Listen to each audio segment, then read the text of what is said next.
let's talk about Neil Young. What was the genesis of this tour, mate? Okay, well, the genesis would have been so Fraser, who is the CEO of Metropolis Touring. Now, about 6 or 7 years ago, I was part of an ensemble that was a celebration of REM's music, right? And it was the first time that I worked with Fraser's company and is the incredible backing band that was a part of it. And so I had such a great experience. And so the band leader, his name is Paul McDonald, him and I got on like a house on fire. And after the last show, we were having a few wines and we're like, well, man, it would just be so incredible to do this again. And then someone asked us, well, who would it be? Who would you guys want to do? And pretty much at the same time, the same breath, we both said Neil Young, So here we are 6 or 7 years later, and it's finally come to fruition. And, and with Shane and Richie being a part of it, I think it's just going to be one hell of an evening, Yeah. So how did you come to assemble, so the band that you're playing with, so this isn't one that you personally put together? This is one that Metropolis, okay. Yeah, no, Paul McDonald, who's the band leader, he's very well respected in Australia, and so he's got the pick of the litter when it comes to like the finest session musicians in this country.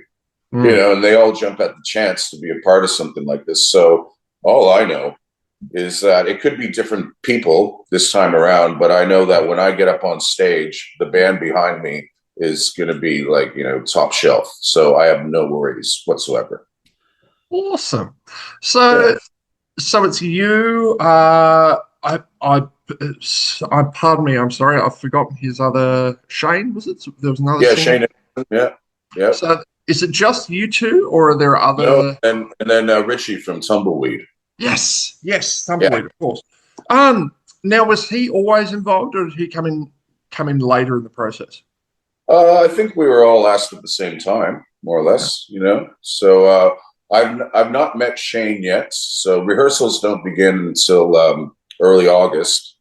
But I'm pretty sure that Richie and I crossed paths in the 90s, but then again, it was the 90s, so who knows? But I got to ask, if someone was to, now I know you would never put yourself in the same category as Neil Young, but if someone was to do a tribute to Jeff Martin, who would you most want to be involved? I have no idea. Many years ago, I would joke that I would get Val Kilmer to play me. You know what I mean? But that's a little too soon now. God rest his soul.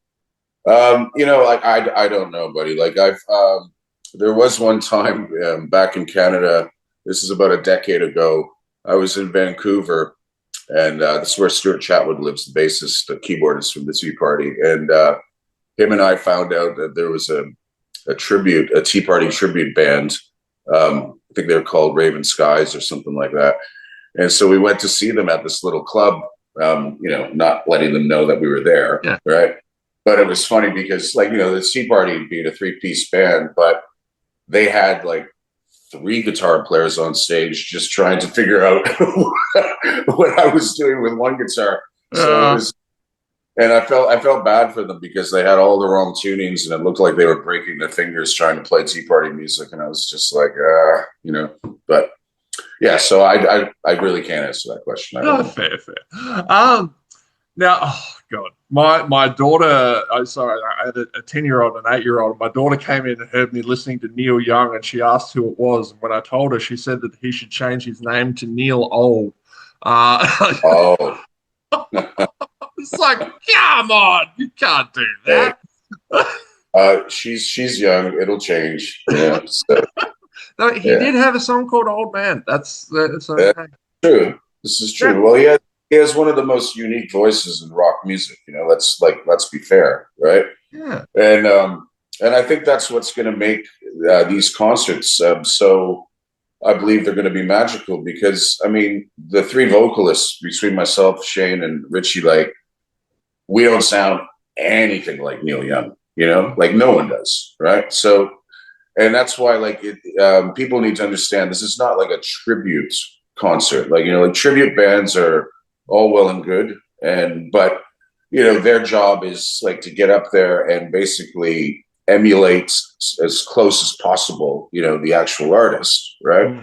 Where this evening is more of a celebration, and like the songs that I've chosen, it's going to be my interpretation of Neil Young songs, you know? So like I'll be using some of my really weird alternate tunings that Neil would have never used on guitar, but I'm applying them to his songs, you know, to give it just a different sheen, you know?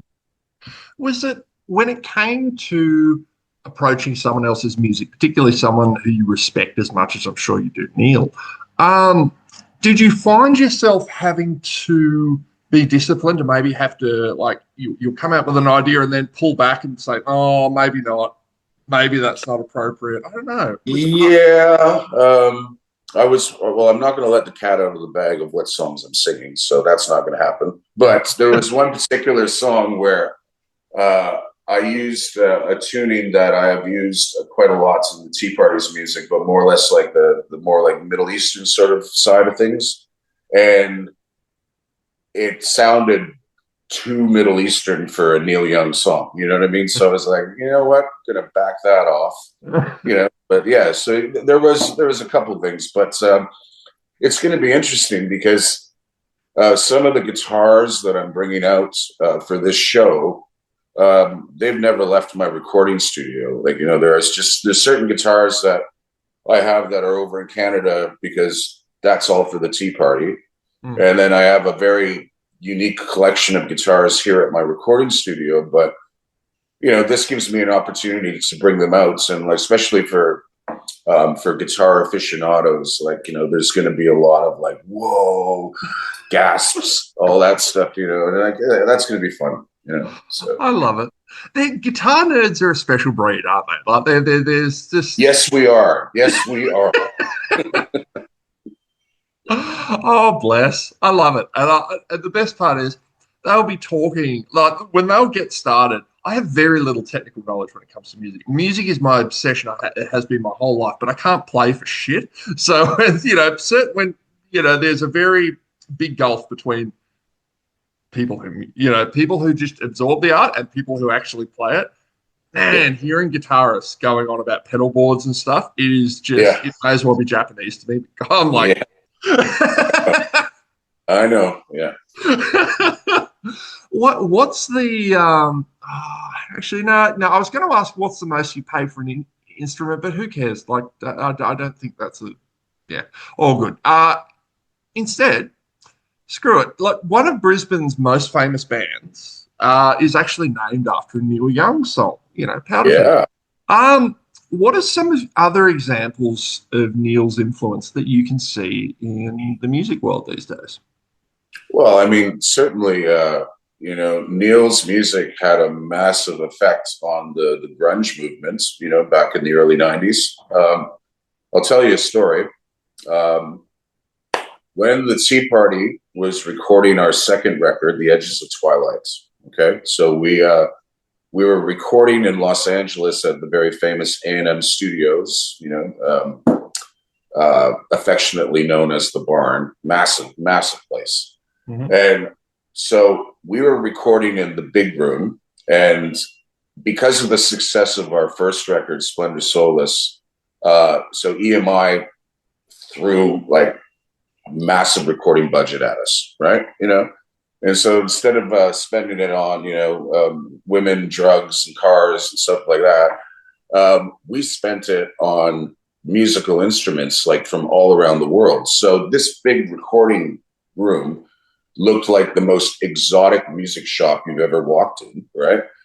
And so we're recording in the big room, and we had Roy Harper as a guest vocalist on a secret track at the end of the record. Now, do you know who Roy Harper is? The name rings a bell, but not immediately. Go ahead. So Roy, a famous folk musician from England from the late 60s, early 70s.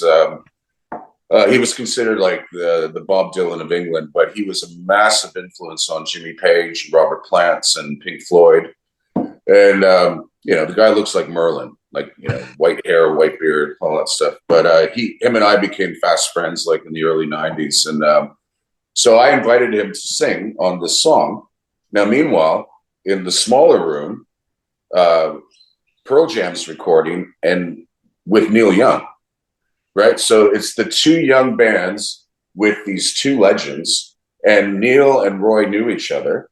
So they're talking, and reminiscing about the past and all that stuff. And Neil walks into to the big recording studio where all these instruments are, right? And he's walking around and he's like, man, this is pretty cool, man, cool. And then he comes over to me and he's like, just make sure you don't ruin it with like too many synthesizers. I was like, yes, sir. Bless.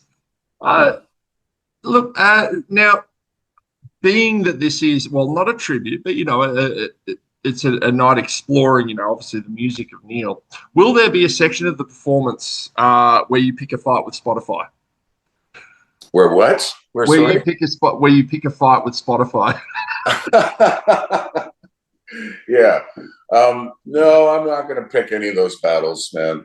So it's just like I totally understood where Neil was coming from back then, but it's like things, the more things change, they kind of stay the same. It's just it's difficult for young musicians now, like especially in rock and roll, like to make money, like, because it's not like the 90s where, record companies had money, they simply, there's not a lot of them left, and, and they're spending most of their money on like the one-hit wonders and the pop stars and all that stuff, right? So, like Spotify is a good way for getting their art out there and heard. It's not going to make money, but at the same time, for young rock bands, the way that they can make money is get out there and perform and, get your craft to be at an excellent level that people will keep coming back and wanting more,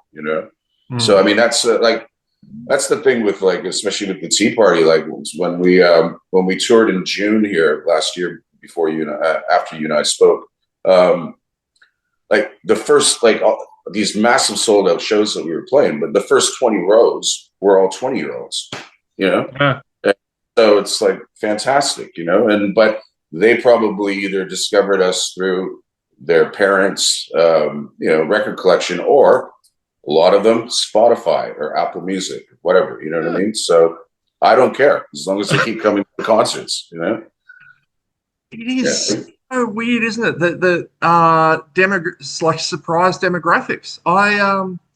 2023, I went and saw Limp Bizkit. As someone who was 16 in 2001, I never got to see them. They were a huge band in my childhood.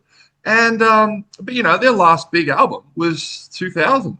I go to the gig and half the crowd is under the age of 25. And I'm looking around going, were you kids even born when their last album? How?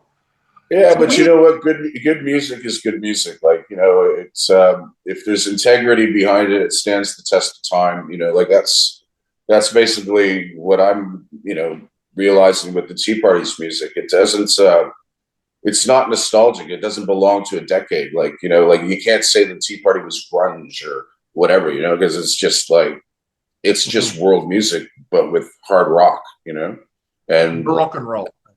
Yeah. Yeah, Moroccan roll, correct. Yes. Still wish I came up with that. Now, has Neil Young seen the show, or has he been? Oh, I don't know. Like, I mean, no, he hasn't seen the show because it hasn't happened. But okay. I wouldn't put it past him. Like especially if, I mean, I know it's going to be filmed and all that. So, and if I was Neil Young, I'd be curious to see how this goes. So, who knows?